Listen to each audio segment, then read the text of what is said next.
ಜಿಲ್ಲೆಯಲ್ಲಿ ಪ್ರತಿ ವರ್ಷ 15,000ಕ್ಕಿಂತ ಹೆಚ್ಚು ಯುವಕರು ಪದವಿ ಪೂರೈಸುತ್ತಾರೆ.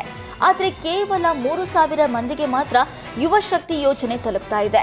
ಆದ್ದರಿಂದ ಗ್ಯಾರಂಟಿ ಯೋಜನೆಗಳ ಅನುಷ್ಠಾನ ಪ್ರಾಧಿಕಾರದ ಅಧ್ಯಕ್ಷ ಎಚ್.ಎಂ. ರೇವಣ್ಣ ಸಭೆ ನಡೆಸಿ ಅಧಿಕಾರಿಗಳಿಗೆ ಖಡಕ್ ಸೂಚನೆ ನೀಡಿದ್ದಾರೆ.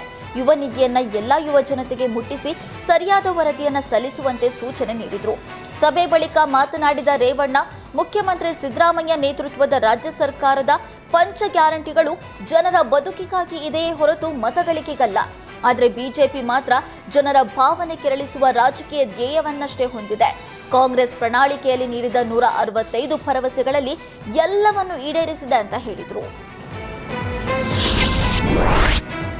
ಫೆಬ್ರವರಿ 11ರಿಂದ 14ರವರೆಗೆ 4 ದಿನಗಳ ಕಾಲ ಬೆಂಗಳೂರಿನಲ್ಲಿ ನಡೆದಿರುವ ಜಾಗತಿಕ ಬಂಡವಾಳ ಹೂಡಿಕೆದಾರರ ಸಮಾವೇಶ ಯಶಸ್ವಿಯಾಗಿದೆ ಎಂದು ಸಚಿವ ಎಂಬಿ ಪಾಟೀಲ್ ಹೇಳಿದರು. ಅಲ್ಲದೆ ವಿಜಯಪುರ ಜಿಲ್ಲೆಗೆ ಉತ್ತರ ಕರ್ನಾಟಕ ಭಾಗಕ್ಕೆ ಬಂಡವಾಳ ಹರಿದು ಬಂದಿದೆ ಎಂದರು. ಜೊತೆಗೆ ಪ್ರಥಮ ಬಾರಿಗೆ 60ಕ್ಕೂ ಅಧಿಕ ಉದ್ಯಮಿದಾರರು ಭಾಗಿಯಾಗಿದ್ದು, ಬೆಂಗಳೂರು ಹೊರತುಪಡಿಸಿ ಬೇರೆಡೆ 70 ಕಡೆಗಳಲ್ಲಿ ಬಂಡವಾಳ ಹೂಡಿಕೆಯಾಗಿದೆ. ಇನ್ನು ಉತ್ತರ ಕರ್ನಾಟಕ ಭಾಗದಲ್ಲಿ 40 ಕಡೆ ಬಂಡವಾಳ ಹೂಡಿಕೆಯಾಗಿದೆ. ಇನ್ನು ವಿಜಯಪುರ ಜಿಲ್ಲೆಗೆ 42,000 ಕೋಟಿ ಬಂಡವಾಳ ಹೂಡಿಕೆ ಮಾಡಲಾಗಿದೆ. ಇದರಲ್ಲಿ ಈಗಾಗಲೇ 34,000 ಕೋಟಿಯಷ್ಟು ಅಗ್ರಿಮೆಂಟ್ ಮಾಡಿಕೊಂಡಿದ್ದಾರೆ ಎಂದರು.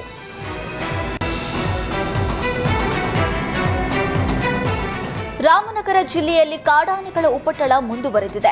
ಕನಕಪುರ ತಾಲೂಕಿನ ತವರಗಟ್ಟೆ ಗ್ರಾಮದ ಸ್ವಾಮಿ ಎಂಬ ರೈತನಿಗೆ ಸೇರಿದ 40ಕ್ಕೂ ಹೆಚ್ಚು ತೆಂಗಿನ ಸಸಿಗಳನ್ನು ಕಾಡಾನೆಗಳ ಹಿಂಡು ಕಿತ್ತು ಹಾಕಿವೆ.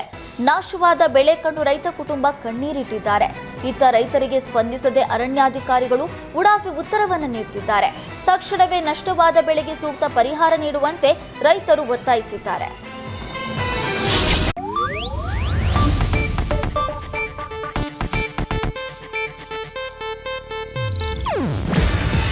ಇದು ಏಷ್ಯಾನೆಟ್ ನ್ಯೂಸ್ ನೆಟ್ವರ್ಕ್ ಪ್ರಸ್ತುತಿ.